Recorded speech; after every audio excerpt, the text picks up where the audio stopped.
인생을 잘 살기 원하는 사람들이 인생을 잘 살도록 안내하는 강사의 강의를 듣기 위해서 모였습니다.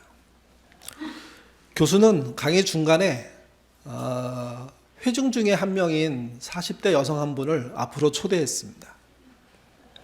그 여성은 교수의 초대를 받아서 앞에 나왔고, 그리고 그 교수로부터 질문을 받았습니다.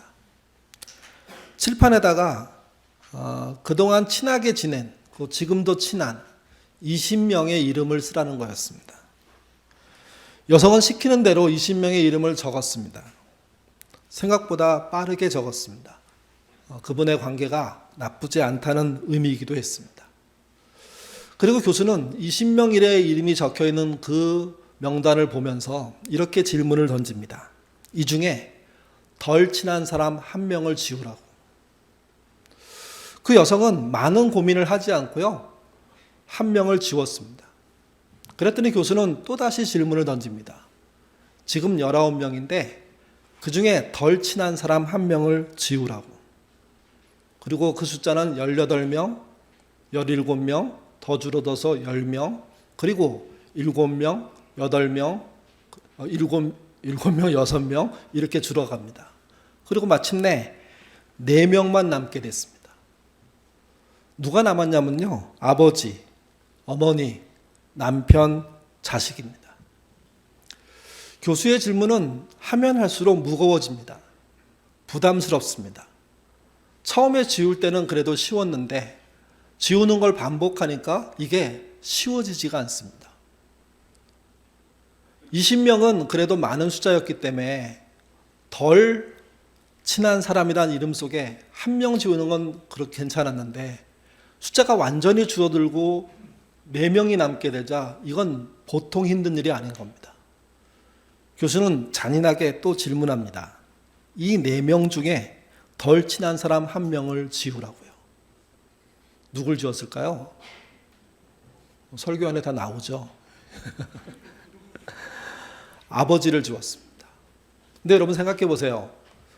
자기의 친아버지의 이름을 덜 친하다는 이유로 지운다는 게 쉬울까요?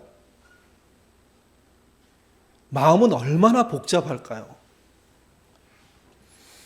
자기가 어머니보다, 남편보다, 자식보다 아버지를 먼저 지운다는 거. 한 번도 해본 일이 아닙니다. 그는 몸에 떨림을 느꼈습니다. 그리고 굉장히 두려웠습니다. 그렇게 아버지를 지우고 나자 다시 또 교수는 잔인하게 질문합니다. 덜 친한 사람 한 명을 또 지우라고. 누굴 지웠냐면 어머니를 지웁니다. 그때는 더 미안하고 더 힘들고 눈에는 눈물이 맺힐 정도였습니다. 교수는 또 질문합니다.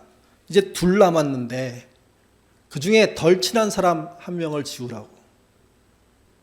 그 여성은 자식을 지웠습니다.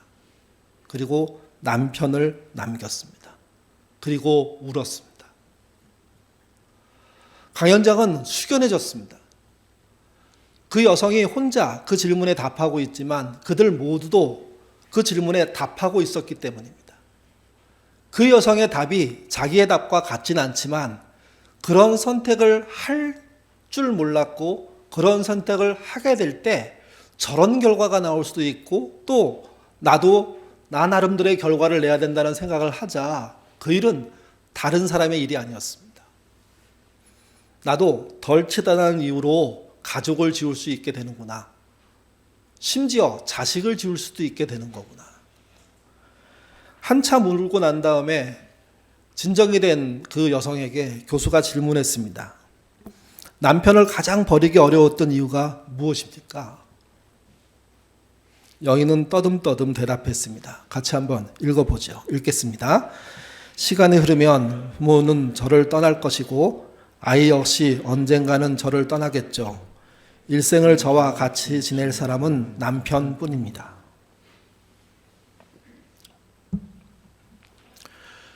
물론 답은 사람마다 다를 수밖에 없습니다. 자식이 될 수도 있고 아버지가 될 수도 있고 어머니가 될 수도 있죠. 심지어는 가족이 아닌 마지막에 남겨진 사람이 있을 수도 있습니다. 그 선택을 어떻게 했느냐가 답이 아닙니다. 이 여성에게는 남편이 마지막 남는 사람이었던 겁니다. 이 질문을 통해서 그 교수는 얘기합니다. 중요한 건 누가 남느냐가 아니라 누군가 남아야 하는 거라고. 남길 사람이 없는 게 문제라고. 남아있는 사람이 없는 게 문제라고. 인생을 행복하게 산다는 이야기는 잘 먹고 잘 누리는 삶을 얘기합니다. 여행 다니고 또 사고 싶은 거 사고 그리고 좋은 사람들과 만나는 거죠.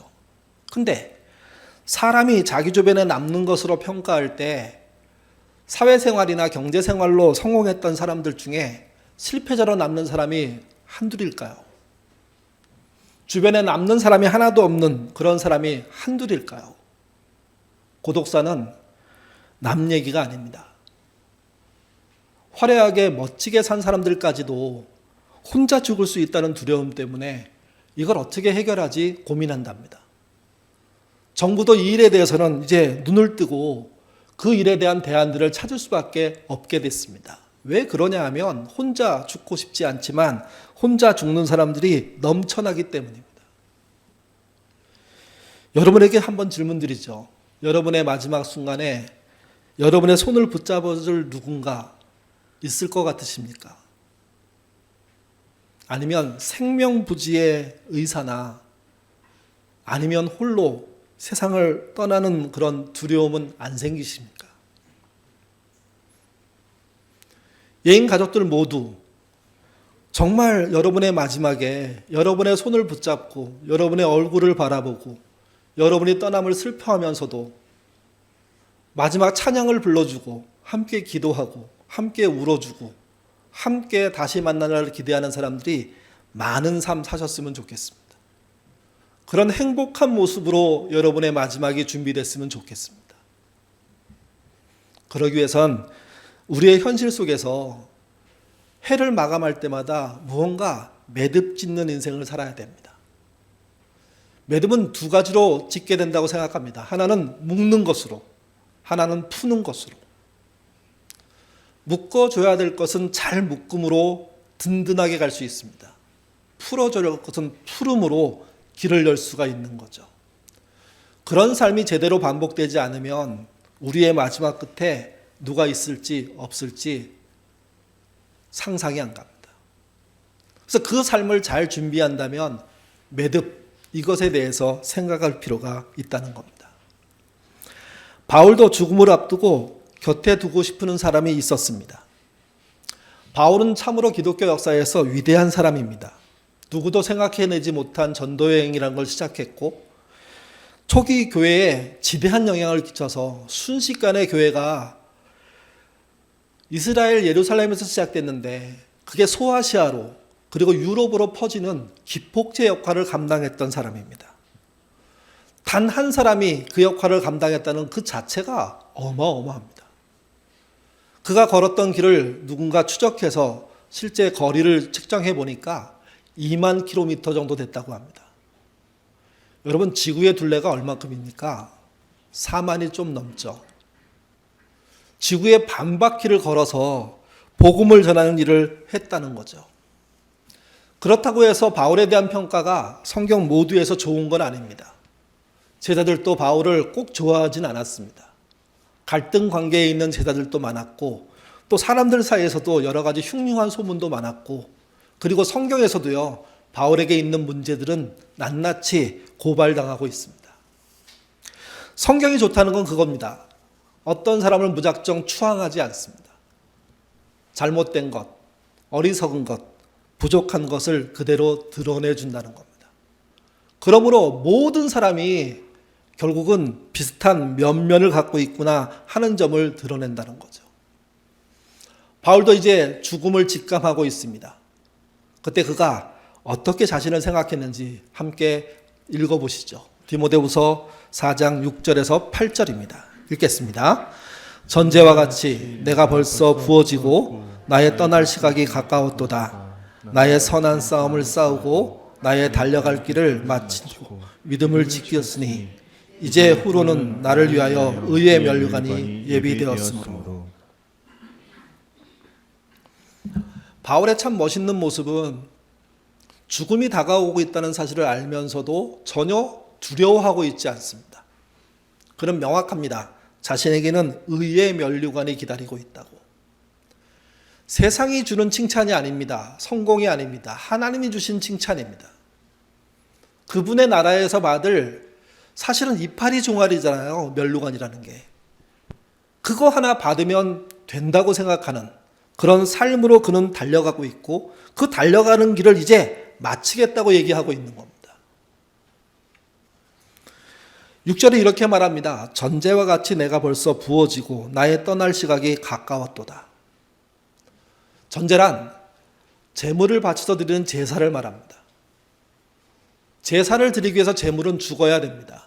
그런 것처럼 자신의 삶은 이미 하나님께 드려졌다는 겁니다. 그리고 이제 목숨이 끝날 날도 얼마 많이 남지 않았다는 거죠. 이게 하나님께 더 빨리 가고 싶은 마음이 그 안에 있습니다. 그러면서도 사람이기에 미련이 남습니다. 오늘 본문에서는 그 미련이 남는 사람들에 관한 이야기를 짧게 하고 있는 겁니다. 우리 9절부터 14절에 등장하는 7명의 이름을 한번 찾아보겠습니다. 읽겠습니다. 너는 어서 속히 내게로 오라. 대만은 이 세상을 사랑하여 나를 버리고 데살로니가로 갔고, 그레기스는 갈라디아로, 디도는 달마디아로 갔고, 누가만 나와 함께 있느니라. 내가 올 때에 마가를 데리고 오라. 그가 나의 일에 유익하니라. 두기고는 에베소로 보냈노라. 구리 세공업자 알렉산더가 내게 해를 많이 입혔음에 주께서 그 행한 대로 그에게 갚으시리니. 물론 그 뒤에도 안부를 전하는 사람의 명단이 계속 나옵니다. 근데 안부를 전하는 사람들과 지금 얘기한 7명은 좀 다른 면이 있습니다. 먼저 바울의 뜻에 순종하고 따르는 사람들의 명단이 등장합니다. 누가, 그레게스, 그레스게, 디도, 두기고입니다. 특별히 누가는 이제 죽음을 앞두고 있는 바울과 함께 있다고 얘기합니다. 다 아시는 것처럼 누가는 의사입니다. 의사가 노인 옆에 있으니 얼마나 든든하고 고마울까요? 그는 누가를 특별하게 감사하는 마음으로 표현하고 있습니다. 그리고 더불어 그레스게와 디도와 두기고라는 세 사람의 이름을 부르면서 그들은 자신의 말에 따라 자신이 보낸 곳에서 일하고 있다고 얘기합니다. 실제 자신의 사역의 끄트머리를 정말 아름답게 완성시켜주는 고마운 사람들인 겁니다. 그는 그 4명의 이름을 적고 불러주면서 그들을 기억하고 그들을 고마워하는 마음을 표현합니다. 근데 나머지 셋은 좀 다릅니다. 첫 번째 언급할 수 있는 사람은 데마입니다. 10절에 나오는데요. 그는 배반자입니다. 복음을 듣고 난 다음에 한동안 바울과 함께 신앙생활을 했습니다. 충성스러웠습니다. 성과도 괜찮았습니다. 근데 그가 말년에 세상으로 돌아가고 말았습니다. 그가 돌아갔을 때 바울은 감옥에 있었습니다. 아마 감옥에 있지 않으면 뭔가 했을 건데 할 수가 없었던 거죠. 그 사이에 그는 세상으로 떠나버렸다고 얘기합니다. 바울은 매우 안타까워합니다. 그리고 또 한 사람이 알렉산더입니다. 12절에 나옵니다. 구리 세공업자였던 이 사람은 바울의 일을 엄청 방해했던 사람입니다. 이 말은 교회를 향한 어떤 핍박에 앞장섰던 사람, 이렇게 볼 수도 있습니다. 바울은 그를 불쌍히 여기지 않습니다. 아주 냉정하게 말합니다. 그에게 벌이 임하기를 기대한다고. 아마 보통 신앙생활을 하는 분들은 신자가 누군가를 저주하고 하나님의 벌이 임하는 게 당연하다고 생각하는 것에 대해서 거부감을 느끼실 겁니다. 왜 그러냐면 예수님은 사랑의 예수님이고 모든 죄인을 위해서 죽으셨기 때문입니다. 바울도 그 예수님을 믿습니다. 근데 그는 이렇게 말합니다. 교회를 향한 공적인 공격에 앞장서고 교회를 파괴한 자에 대해서는 냉정하게 하나님의 벌이 있어야 된다고 얘기하는 겁니다. 이 말을 우리는 심각하게 생각해야 됩니다. 목사인 제 입장에서 이 알렉산더가 받게 된다는 벌에 대한 이야기는 두려운 이야기입니다. 왜 그러냐면 저는 개인적으로 신앙생활을 하는 것이지만 공적으로 목사로 존재합니다. 이 공적인 자리가 정말 하나님의 나라를 방해하고 막는 일이라면 결국은 바울이 하는 말처럼 그런 벌을 받아야 하기 때문에 그렇습니다. 저만 그런 게 아닙니다. 우리에게는 그런 공적인 책임들이 있습니다. 사적으로야 어떤 어려움도 갈등도 견디고 이기고 참고 해결하고 풀어갈 수 있지만 공적으로 문을 막아버리고 교회를 어렵게 만들어버리고 사람을 곤두박질게 만든다면 그것은 참을 일이 아니라 벌이 내려야 될 일이라는 이야기를 하고 있는 겁니다. 바울의 입장에서 알렉산더를 얘기한다는 것은요, 나름 고독한 고충이고 힘든 것 아니겠습니까? 그리고 마지막으로 11절에 마가 요한이 등장합니다. 그를 데려오라고 부탁합니다. 왜 그랬을까요? 성경에 드러난 이야기만 가지고 볼 때 마가 요한은 바울과 가장 안 좋은 관계를 맺었던 사람이기 때문에 그렇습니다. 바울이 마가 요한을 엄청 싫어했습니다. 마가 요한이 누굽니까? 골로새서 4장 10절에 보시면 바나바의 생질로 나옵니다. 생질이라는 게 조카란 뜻이잖아요. 근데 실제 원어는 사촌 동생이란 의미랍니다. 뭐 조카이든 사촌 동생이든 친척 관계에 있다는 이야기죠. 바나바와 바울이 안디옥 교회에서 1차 전도 여행을 떠나게 될 때 마가 요한이 합류하게 되었습니다. 그 전도 여행이 계속 진행됐는데 이 여행이 쉽지가 않았습니다. 걸어 다니는 거였고 춥고 배고픈 일이었고 덥고 힘든 일이었습니다. 노숙이 많았고 그리고 적들의 위험, 해충의 위험, 짐승의 위험, 전염병의 위험 속에 노출된 상태에서 정말 노상에서 주의 복음을 향해서 한 마을 한 마을을 방문하는 그런 일이었거든요. 바나바와 바울도 쉽지 않았습니다. 근데 어느 날 마가 요한이 도망쳐버린 겁니다. 신의를 저버리고 떠난 마가 요한에 대해서 바울은요, 분노했습니다. 물론 그렇다고 해서 1차 전도여행이 중단된 게 아닙니다. 전도여행은 끝까지 마무리됐고 그들은 안디옥 교회로 돌아왔습니다. 그리고 난데 바나바와 바울은요, 다시 힘을 합쳐서 우리 2차 전도여행 갑시다 하는 합의를 본 겁니다. 그리고 난 다음에 문제가 생겼습니다. 바나바가 자기의 사촌 동생인 마가 요한을 데리고 가겠다는 겁니다. 어떤 일이 벌어졌는지 같이 보시죠. 사도행전 15장 37절에서 39절입니다. 읽겠습니다. 바나바는 마가라는 요한을 데리고 가고자 하나 바울은 밤빌리아에서 자기들을 떠나 함께 일하러 가지 아니한 자를 데리고 가는 것이 옳지 않다 하여 서로 심히 다투어 피차 갈라서니 바나바는 마가를 데리고 배를 타고 구브로로 가고. 1차 전도여행을 통해서 성과가 났고 2차 전도여행을 통해서 자기가 성과가 난 그 지역과 교회에 가서 그 믿음을 돈독하게 교회를 튼튼하게 세우고자 했던 그들은요, 마가 요한의 참여 문제 놓고 대판 싸웠습니다.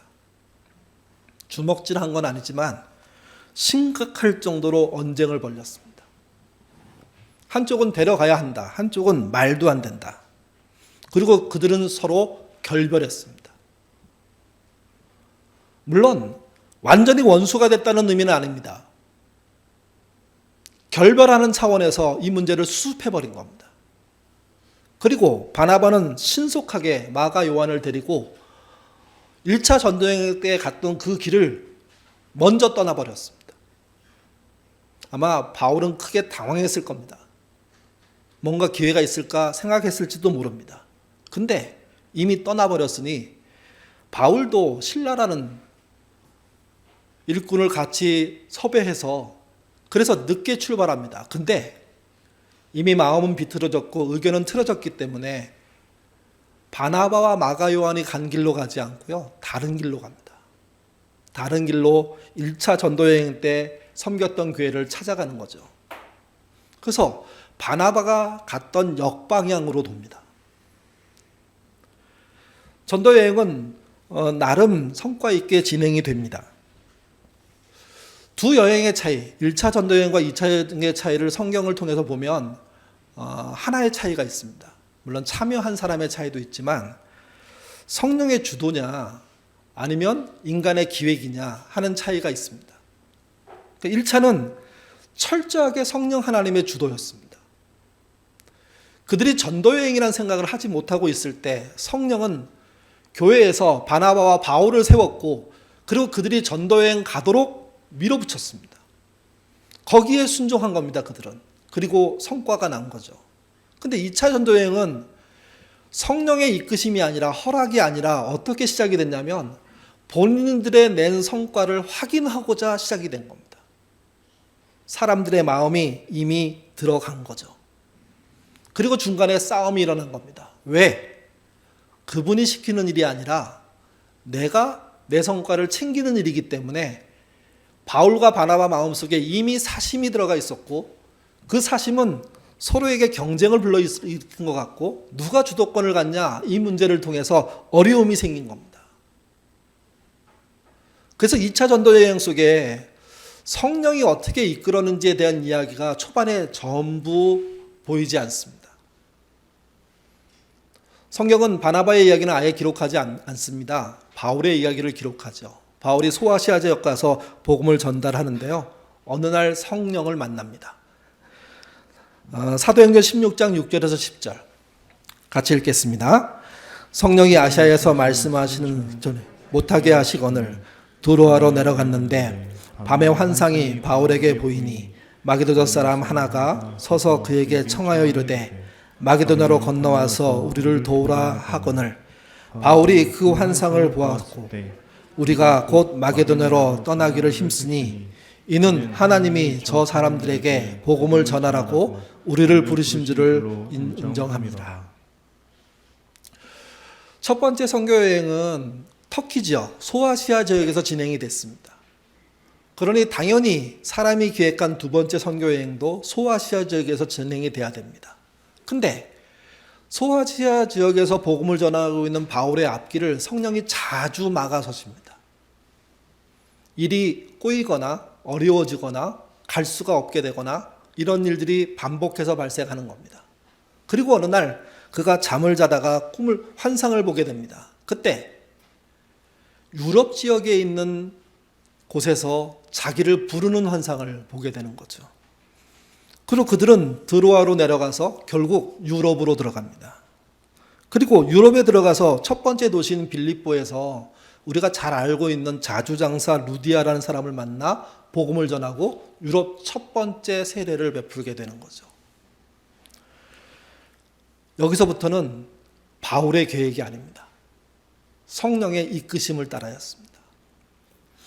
제가 1차와 2차 전도여행을 구분하는 이유는 뭔 차이가 있는지 아무리 살펴봐도 전도여행을 잘하고 있다는 것 말고는 차이를 못 느낍니다.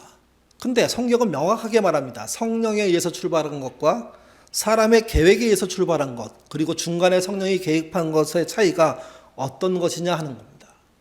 그리고 그 사건 속에 관련된 사람이 있는데 그게 누구냐? 마가 요한입니다.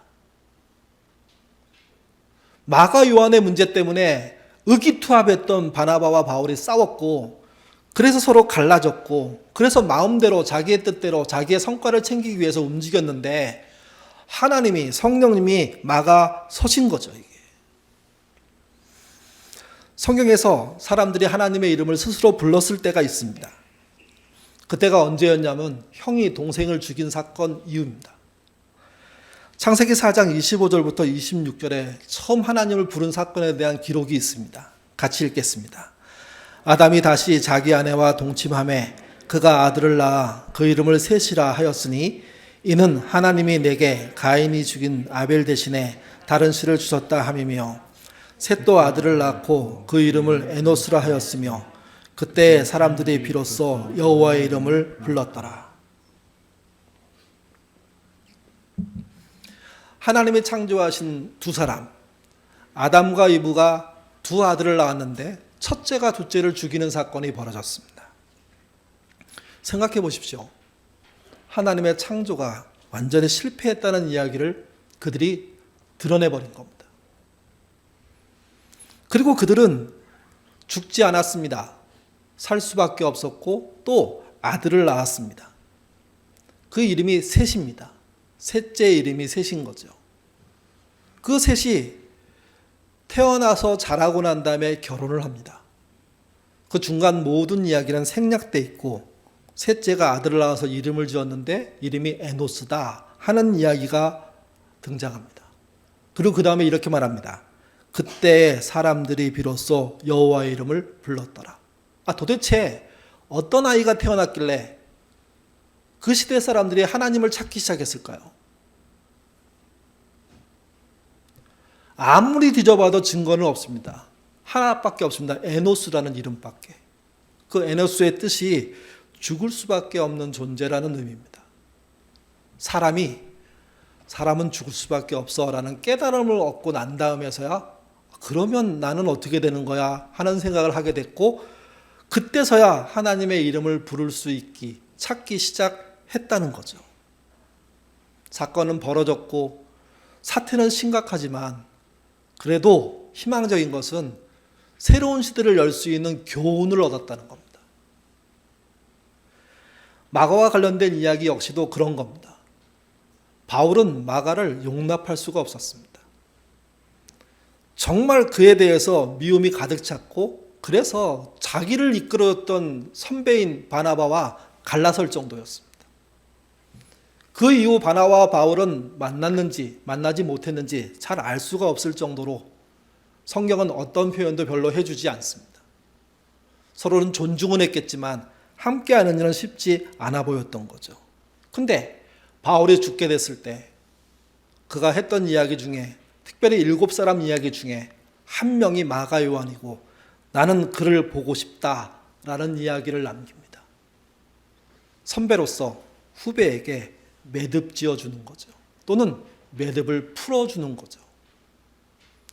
마가 요한에 대한 이야기를 그 당시 사람들이 몰랐던 사람은 없었던 것 같습니다. 모두가 알고 있는데 근데 바울이 공식적으로 마가 요한을 초대하고 보고 싶어 하는 겁니다. 아마 봤을 것 같아요. 그리고 풀어줬겠죠. 우리는 마가 요한을 미숙하게만 기억할 수 있습니다. 제가 지금 설명한 얘기만 들어보면. 근데 여러분, 마가 요한이 누굽니까? 바나바와 바울 사이에 갈등을 일으킨 인물이긴 하지만 그는요, 예수님을 따라다녔던 마리아 중에 한 명의 아들입니다. 그러니까 예수님 시대부터 함께했던 사람인 겁니다. 그리고 그는 예수님이 승천하시고 난 다음에 120명의 사람들이 다락방에 모였잖아요. 여러분, 그때 다락방 이름이 뭐가 붙습니까? 앞에? 마가가 붙습니다. 그 마가입니다. 어머니의 믿음과 자신의 믿음으로 초기 교회를 시작할 수 있는 오순절의 경험을 했던 장소를 제공했던 자, 그가 마가라는 거죠. 그는요, 복음서를 기록했습니다. 그게 마가복음입니다. 우리가 생각할 때 마가는 도망친 사람 정도라고 생각할 수 있는데 실제 마가는 도망친 사건도 있지만 그 이후에 잘 성장하여서 예수님의 이야기를 가장 명확하게 기록한 저자로 남아져 있는 사람이라는 겁니다. 그는 외국어에 능통했습니다. 그래서 더 나이 들고 난 다음에는 베드로의 통역과 대피를 맡아서 일을 했답니다. 그때 베드로가 그 마가를 이렇게 표현합니다. 베드로전서 5장 13절 같이 읽겠습니다. 택하심을 함께 받은 바벨론에 있는 교회가 너에게 문안하고 내 아들 마가도 그리하니라. 내 아들 마가란 말은 내 아들과 다름이 없는 마가라는 이야기입니다. 베드로라는 분은 어부였습니다. 근데 초기 교회의 수장의 역할을 했던 수석 사도입니다. 그 수석 사도가 대외적인 활동을 할 때 정말 필요한 역할을 해준 사람, 마지막까지 함께 해준 사람이 누구냐? 그가 베드로라는 거죠. 그가 베드로인가요? 아니죠. 그가 마가라는 거죠. 예. 생각해 보세요. 바울에게는 문제 있는 사람이었는데 베드로에게는 아들과 같은 사람이라는 겁니다. 그 사이에 오늘 본문이 있다고 저는 생각합니다. 그 바울이 자신이 결박하고 있는 그 저주스러운 느낌들을 풀어준 겁니다. 마가는 그 풀어줌을 통해서 더 자유롭게 됐고 그 이후의 활동이 더 대단할 수 있었습니다. 우리도 그래야 합니다. 대림절 세 번째 주일입니다. 다사다난했던 2022년이 이제 끝나갑니다. 2주 남았습니다. 14일의 시간 동안 이것이 하나하나 흘러가면 2023년이 됩니다. 여러분, 신앙인으로서 나이 먹는다는 것, 신앙인으로서 청년으로 산다는 것, 장년으로 산다는 게 뭘까요? 자신이 매듭 지어줄 수 있는 상황과 관계와 사람이라면 연말을 통해서 매듭을 지어주는 일들을 해나가는 겁니다. 전화할 수 있으면 전화할 수 있는 것으로, 만나면 만나는 것으로, 함께 식사도 하면 식사하는 것으로. 특별히 가족들을 향해서도 그런 매듭이 필요합니다. 아이들이 믿음이 있던 없던 상관없이 연말 모두가 되는 시간에 초대해서 함께 식사를 하고 다른 어떤 이유도 없이 지난 한 해 동안 수고했다고 새해 잘 준비하라고 뜨겁게 기도해 주는 부모의 그 기도를 듣게 된다면 아이들에게 예수 믿어라, 교회 나가라 이 말보다 더 설득력 있는 매듭 짓는, 매듭을 풀어주는 일들을 하게 되는 거죠. 특별히 자신이 너무 과하게 행동한 게 있다면 미안하다고 얘기하는 그 한마디는 다른 가족에게요, 해방을 느끼게 합니다. 습관적으로 하면 안 되겠지만 진심으로 한 해를 돌아보면서 속마음을 얘기하면서 미안하다, 고맙다, 사랑한다 라고 얘기할 수 있는 그것이 매듭 아니겠습니까? 신앙적으로도 동일합니다. 교회 안에서 또는 예전 교회에서 서로 어쩔 수 없는 상황과 어려움 때문에 그 당시의 문제 때문에 뭔가 결별하고 헤어진 사이들이 있다면 그 중에 회복할 수 있는 부분들이 있다면 그걸 한 해 빠르게 움직여서 해결해 보려고 노력하는 그 도전들이 그게 마가를 불렀던 바울의 마음이 아니냐는 겁니다. 신앙인의 위대함은 세상의 위대함과 다릅니다. 세상은 보고 싶지 않으면 안 보고 원수는 원수로 남겨버리는 게 끝이라면 신앙은요, 그것까지도 고민이 되고 가능한 한 명이라도 더 결박을 풀려고 하는 삶들을 사는 것, 그게 우리가 해야 될 일이라는 거죠. 매듭을 풀어주십시오. 또 든든한 매듭을 메어주십시오. 풀고 맺음을 통하여서 우리는 한 걸음 더 나갈 수 있습니다. 교회에 대해서도 똑같습니다. 총회라는 매듭 잘 묶고 가야 됩니다. 그러기 위해서는 예인교회 책임 있는 신자들의 적극적인 참여 말고는 대안이 없습니다. 그 매듭 짓는 일에 참여해 주시는 우리 모두가 되시기를 주님의 이름으로 부탁드립니다. 기도하겠습니다.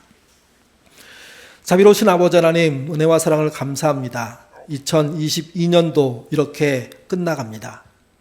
2주 남은 이 시간 동안 우리가 뭘 해야 할까요? 우리가 매듭 지을 수 있는 일들은 신속하게 잘 매듭 지어주고 또 매듭을 풀어줄 일에 대해서는 그 푸는 일들을 실제 하는 우리가 될 수 있도록 하나님 인도하여 주옵소서. 신앙인과 세상 사람들이 똑같다면 믿음의 이유는 없습니다. 그러나 신앙인과 세상 사람들은 다를 수밖에 없기에 믿음은 필요합니다. 그 필요함을 보이는 연말 되도록 인도하여 주옵소서. 예인교에 대한 그런 믿음에 대한 매듭도 저희들 깊게 생각하기를 원합니다. 교회는 누군가 운영하겠지, 이런 생각으로는 성도 중심의 민주적인 운영을 할 수가 없습니다. 부담스럽지만 내가 그 자격이 된다고 하니 더 기도하고 그리고 나설 수 있는 사람들이 많아지는 그런 예인교회 되도록 인도하여 주옵소서. 감사하며 예수님 이름으로 기도드립니다. 아멘.